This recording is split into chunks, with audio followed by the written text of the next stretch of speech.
Bonjour, on se retrouve aujourd'hui pour une nouvelle vidéo de présentation de matériel et il s'agira du dernier clavier qui est développé par Native Instruments, à savoir le Complete Control S49 MK2. Alors c'est la version 2 de ce genre de clavier qui est disponible en 49 touches et 61 touches. Le S49 donc est vendu au prix de 599 € et le S61 donc au prix de 699 €. À ce jour, on est en novembre 2017, donc j'ai pas encore entendu parler d'une version S88 ou ni d'une S25, donc je vais pas me prononcer pour le moment, donc à suivre. Au niveau du rangement, ça peut être intéressant dans les options d'achat, savoir si vous avez la place pour mettre le clavier. Donc le S49, il faut savoir qu'il fait 84 cm de large pour 29,7 de profondeur en centimètres et 8,4 cm de hauteur, pour un poids de 5,5 kg environ. Le S61 fait 1,06 m de large pour 29,7 cm de profondeur et 8,4 cm de hauteur pour un poids de 6,5 kg. Alors pourquoi faire cette vidéo et non pas pour vous montrer en fait ce que j'ai acheté, ça présente peu d'intérêt, mais surtout pour vous dire ce que j'ai fait, ce que j'ai voulu faire comme choix et pourquoi j'ai fait ce choix plutôt qu'un autre. Alors c'est vrai qu'au moment venu, vous avez peut-être envie de passer le pas et de vous dire je veux investir dans un clavier maître. Alors un petit rappel sur le clavier maître, c'est un clavier sans son qui permet cependant de jouer des notes d'un instrument externe via des câbles MIDI, donc il y a un port MIDI in, port MIDI out, pour connecter donc un synthé, un expandeur, une boîte de son, une boîte à rythme ou autre. Et également, on peut également l'utiliser via le câble USB qui est fourni pour jouer donc les sons des instruments virtuels ou pour contrôler un séquenceur. Le clavier il propose d'ailleurs deux entrées pour des pédales assignables et il n'y a pas besoin d'alimentation électrique, le port USB suffit. Alors c'est vrai que sur le marché on va trouver une multitude de claviers qui offrent en fait des particularités sur lesquelles vous serez peut-être plus sensible, plus ou moins sensible. Il y en a qui vont préférer par exemple le toucher du clavier, d'autres un grand nombre de rotatifs, des faders de volume, des pads pour faire du finger drumming. Ce qui peut faire également la différence, c'est le choix du bundle, c'est-à-dire la suite logicielle qui est fournie. Bref, de nombreuses raisons en fait pour faire que vous allez faire un choix plutôt qu'un autre. Alors j'ai fait ce choix moi en fonction des éléments que j'avais dans mon home studio.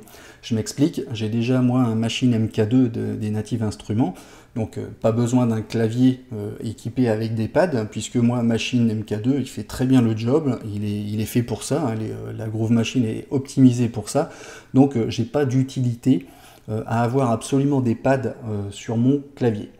Si vous n'avez pas machine, il existe de nombreux autres petits ou grands contrôleurs à pas cher qui font très bien l'affaire. Alors moi mes critères étaient très simples. Ma priorité c'était le toucher du clavier. Il fallait absolument qu'il soit d'une excellente qualité. C'est le cas, on a des touches semi-lestées avec un mécanisme signé de chez Fatar, qui est connu aussi je crois sous le nom de Studiologic il me semble, qui ont conçu en fait des claviers pour de nombreux fabricants tels que Ensoniq, Kurzweil, Roland, Korg, Alesis, Casio, enfin une référence en termes de qualité. Donc le clavier, il est aussi également ici sensible à l'aftertouch, vous savez c'est la force d'appui des notes pour déclencher des effets ou autres paramètres. Un autre critère, et non pas des moindres, c'est l'intégration parfaite des instruments virtuels de Native Instruments dans le clavier. Alors fini les clics souris pour aller chercher votre son, on allume le clavier, on charge l'instance ou l'application Complete Control par exemple en mode autonome dans votre ordinateur ou en tant que plugin dans votre séquenceur préféré. Et on n'a plus qu'à se laisser guider en fait dans le choix des instruments. Donc c'est exactement en fait le même mode de navigation dans les que dans l'application en fait de machine. On peut chercher des sons par type d'instrument virtuel, par tag, par type de fabricant. Et oui, parce qu'on n'a pas que les instruments de Native Instruments, il y a aussi ceux qui supportent le format NKS pour Native Control Standard. On retrouvera par exemple la V-Collection d'Arturia, Softube, UA, Aviocity, Rob Papen, etc., etc. Donc tous ces instruments sont mappés, c'est-à-dire que les sound designers, ils ont assigné en fait les principaux paramètres importants aux boutons qui se trouvent en dessous de l'affichage, de l'écran d'affichage. Donc on les touche, en plus ils sont tactiles, sensitifs, ils réagissent au toucher. On peut mapper et assigner aussi nos propres réglages. La cerise sur le gâteau, c'est qu'en plus on peut préécouter les sons avant de les charger. Ça c'est extraordinaire, croyez-moi. Je ne sais pas si vous avez déjà chargé des sons dans Contact par exemple, dans votre séquenceur, vous cliquez sur le son pour le charger, vous cliquez sur un autre, il vient s'ajouter en dessous, alors que c'est pas ce que vous souhaitiez faire. Bref, là c'est très simple, on préécoute, on charge, on choisit le preset, avant ou après, directement depuis le clavier, on édite, on map, en fait on a tout sous la main. Pendant que j'y suis, je vais vous parler aussi du bundle, c'est-à-dire de la suite logicielle qui est fournie avec le clavier. Là aussi, changement par rapport à la version du clavier précédent, qui vous obligeait à être titulaire d'une licence Complete ou Complete Ultimate pour utiliser l'application Complete Control. Désormais, on a Complete Select 11 qui est fourni avec des instruments et des effets virtuels tels que le célèbre Massive, il y a Monarch très puissant, notamment dans les basses, l'excellent piano The Gentleman, il y a Retro Machine, Drone Lab, enfin il y a plus de 2500 sons pour 25 Go je crois en téléchargement.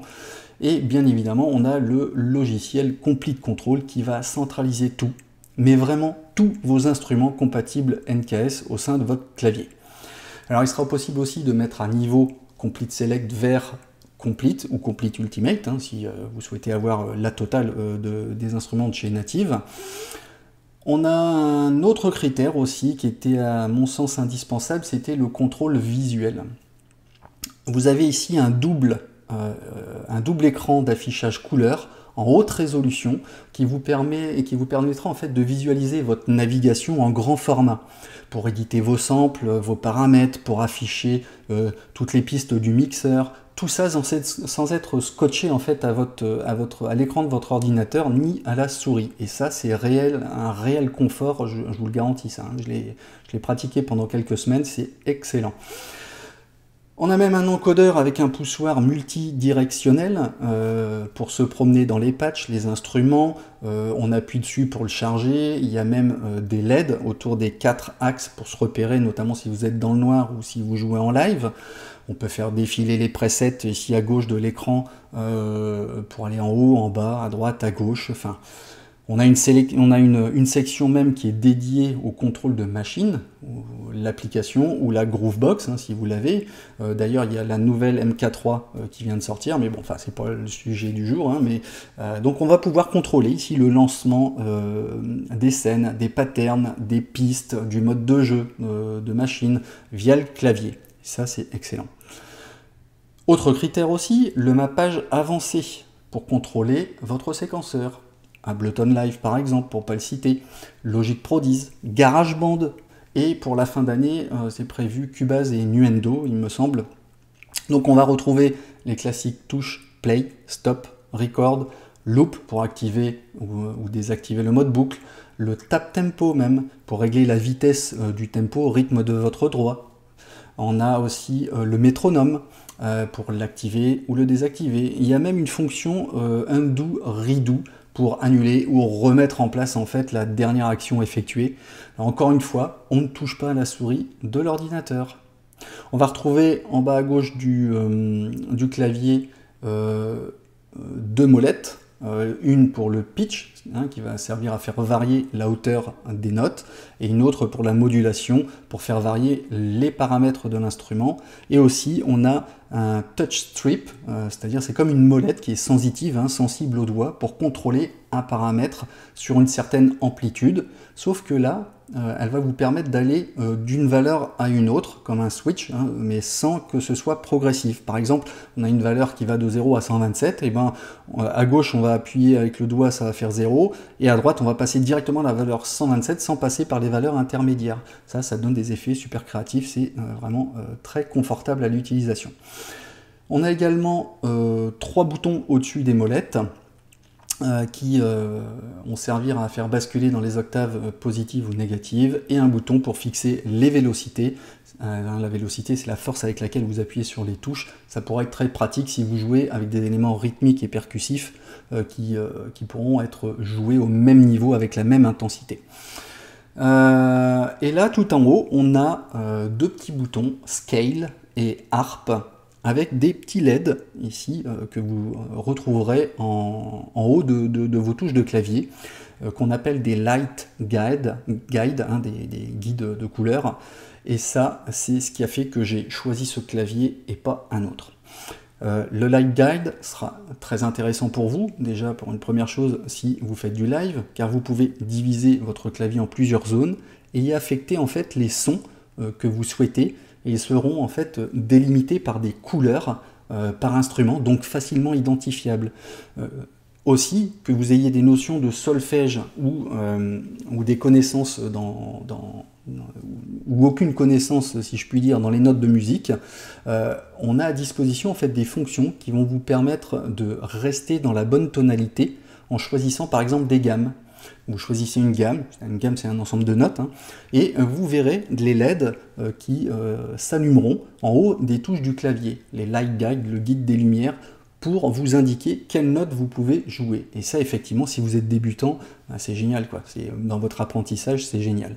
Si vous êtes comme moi, vous fonctionnez plutôt à l'oreille, c'est toujours sympa aussi de savoir dans quelle gamme on joue et quels accords on joue. Et justement, on peut activer le bouton corde pour accord, pour générer même des accords en appuyant avec une simple note, avec un seul doigt. Hein, et on a également un arpégiateur, c'est-à-dire un bouton harpe qui va générer des suites de notes automatiques et répétitives en fonction des notes que vous allez jouer. Il y a même un mode easy qui vous permettra de jouer directement les notes d'une gamme sur les touches blanches, en excluant automatiquement les noires. Donc vous serez sûr de jamais vous tromper lorsque vous jouez. Donc encore une fois, pour les débutants, c'est très très intéressant. Alors j'en ai fini avec la description des principales caractéristiques du clavier, qui est somme toute très très beau.